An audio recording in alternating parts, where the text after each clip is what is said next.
Something remarkable is happening in American broadcast journalism, a transformation that's quietly unfolding behind the scenes and changing the way we hear the news. But it's not in the visuals, it's in the sound, in the very voices that deliver the headlines into our homes each day.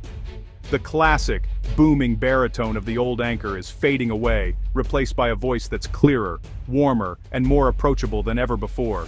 This isn't just a natural evolution, it's a deliberate shift, one that's rooted thousands of miles away, in the heart of the Philippines.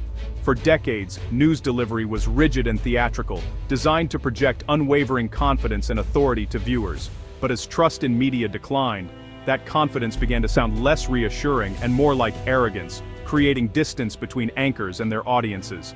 Networks realized they needed a new style, one that could rebuild bridges with viewers, a voice that felt like a genuine conversation, not a distant lecture. They found unexpected inspiration in the clear, melodic, and trustworthy speech patterns of Filipino English, honed in call centers and classrooms across the Philippines. Anchors began to soften their delivery, focusing on clarity, warmth, and precise enunciation over sheer volume or dramatic flair. The goal was simple yet profound: make the news feel more human, replacing the old wall of sound with a voice that welcomes viewers in. By late 2025, major networks had adopted vocal training based on Filipino principles, teaching anchors to prioritize empathy and connection. The staccato, almost mechanical delivery of the past gave way to a smoother, more listener-friendly flow that invites audiences to engage. This isn't about changing accents, it's about embracing a philosophy of clarity, empathy, and genuine connection with every broadcast. The result? A quiet revolution that's reshaping how millions of Americans experience the news, making it feel more personal and trustworthy. The journey of how this happened reveals how a nation's unique linguistic heritage became the new gold standard for trust in American media, and how the power of voice can truly bridge cultures and rebuild faith in journalism. What sets Filipino English apart from other varieties of English spoken around the world? It's not just an accent, it's a communication style built on clarity, precision, and a deep respect for the listener. Every syllable is carefully enunciated, making even complex topics easy to understand, whether in a classroom, newsroom, or business meeting. Instead of slurring or dropping sounds, Filipino English uses crisp, complete pronunciation, ensuring that every word is heard and understood. The language's gentle melodic rhythm, shaped by native Philippine languages, makes it engaging and pleasant to hear, inviting listeners to pay attention. This prosody avoids monotone or aggressive delivery, fostering friendliness and sincerity, and making conversations feel more genuine and heartfelt. It's a voice that speaks with you, not at you, perfect for building rapport, conveying empathy, and making people feel truly heard. The tone is respectful and non-confrontational, reflecting a culture that values politeness, humility, and harmonious relationships. The measured pace allows viewers to process information calmly, reducing stress and making even difficult news easier to absorb. Filipino English also favors direct, accessible grammar, a legacy of formal education and a desire to make communication as clear as possible. The result, a style that's authoritative yet approachable, professional yet personal, and always mindful of the audience's needs. This unique blend made it the ideal solution for an American news industry seeking trust, reliability, and a fresh, relatable voice. It's a communication package that's easy to understand, and even easier to trust, making Filipino English truly special on the global stage. Filipino English's roots go back over a century, to when the U.S. established English medium education in the Philippines. Unlike other colonies, English became a widespread second language, creating a massive, proficient population. This foundation set the stage for the country's rise as a global communication hub. In the late 1990s, American companies outsourced customer service to the Philippines, drawn by clear, effective English. Call centers became linguistic laboratories, training agents in clarity, warmth, and patience. The industry perfected a science of communication, analyzing calls, refining scripts, and training for calm, reassuring tones. By the 2010s, the Philippines was the world's call center capital, producing communication specialists skilled in connection and clarity. These professionals mastered not just English, but the art of building rapport and conveying complex information simply. This empirically tested style, forged in high-pressure customer service, was about to transform American newsrooms. The Filipino approach to communication was ready for a new stage. The shift began in 2019 as American news faced a crisis of trust. Studies showed viewers found news delivery shouty and stressful. A consulting firm discovered that the highest ratings for clarity and trust came from Philippine call center agents. What if those principles could work for news anchors? In 2020, a major network quietly hired elite vocal trainers from Manila, not dialect coaches but communication strategists. Using analytics, they showed anchors how certain vocal patterns created stress and introduced techniques for clarity and calm. Anchors learned to pronounce every syllable, breathe rhythmically, and modulate pitch for engagement. The results were immediate trust and clarity ratings soared. Viewers described anchors as more relatable and easier to listen to. The secret spread quickly. Soon, networks everywhere were seeking Filipino communication consultants. The quiet consultants had arrived, and the sound of American news was changing for good. A new era of broadcast delivery had begun. Filipino English training transformed not just anchor voices, but their entire on-air presence, reshaping the very way news was delivered and received.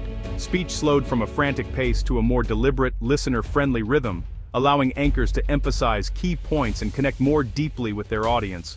This gave viewers time to absorb information, process complex stories, and reduce the sense of being overwhelmed by a barrage of facts. Clear enunciation and a calmer cadence replaced the old, aggressive delivery, making the news feel more approachable and less intimidating. Anchors' body language softened, making them appear more open and empathetic, inviting viewers to trust and relate to them. The holistic approach conveyed trust not just through words but through demeanor, facial expressions, and genuine warmth on screen. Newsrooms shifted production. Scripts became simpler, pauses were allowed, and storytelling took center stage, making broadcasts more engaging and easier to follow. The broadcast felt less like a fire hose of information, and more like a guided conversation, where viewers felt included and respected. Most importantly, audience trust began to rise for the first time in years, as people felt genuinely heard and understood. Viewers described the new delivery as calm, clear, and sincere, noting how it made them feel more connected to the news and the people delivering it. By humanizing anchors and making news more accessible, the Filipino-inspired style helped repair the media-public relationship, bridging gaps that had grown over time. In an age of skepticism and information overload, the most powerful tool for trust was a clearer, more human voice, one that resonated with viewers on a personal level. The newsroom had found its new sound, one that prioritized connection, clarity, and above all, trust. Demand for Filipino vocal trainers exploded by 2023, leading BPO companies to launch specialized media communication divisions. These programs offered workshops and remote coaching for U.S. newsrooms, formalizing the Manila to America connection. Journalism schools like Columbia and Missouri integrated global communication styles into their curriculum, inviting Filipino trainers as guest lecturers. Students learned clear, empathetic delivery from day one, ensuring the shift became foundational. American media companies invested in communication research in the Philippines, refining training with evidence-based studies. Networks began recruiting Filipino-American journalists, natural practitioners of this engaging style. Even subtitling and closed captioning services were managed by Filipino teams, matching the new deliberate pace. The result, a new generation of journalists trained in clarity, empathy, and connection. The Filipino influence was now built into the DNA of American news. The Filipino English style soon spread beyond newsrooms. Podcasters and audiobook narrators adopted its clear, warm delivery for more engaging storytelling. Executives and politicians sought out trainers to improve public speaking and build trust. Even AI assistants and GPS voices were reprogrammed with Filipino-inspired clarity and friendliness. The aggressive, hard-sell approach of the past gave way to authenticity and empathy. Americans began to value communication that was genuine, clear, and respectful. The newsroom's quiet revolution signaled a deeper societal craving for connection.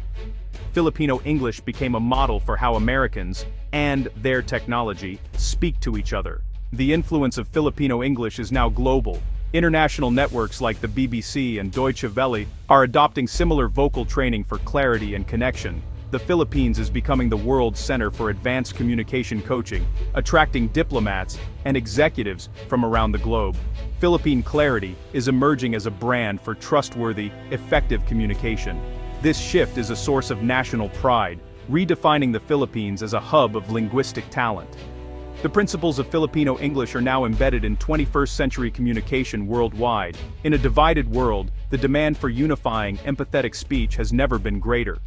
The style perfected in Philippine call centers is setting a new global standard. The story of Filipino English in American news is about more than language. It's about connection. In a noisy, divided media landscape, the shift to a softer, clearer style built bridges of understanding. The Filipino model offered a blueprint for humanizing the news and making information more accessible. Anchors became trusted guides, not distant celebrities. This change didn't diminish the news, it made it more engaging and easier to process. The quiet takeover was a collaboration, fusing American journalism with Filipino communication philosophy. The rise of Filipino English speaks to a universal desire for clarity, warmth, and respect. Its gentle cadence is now echoing worldwide, teaching us all a better way to connect.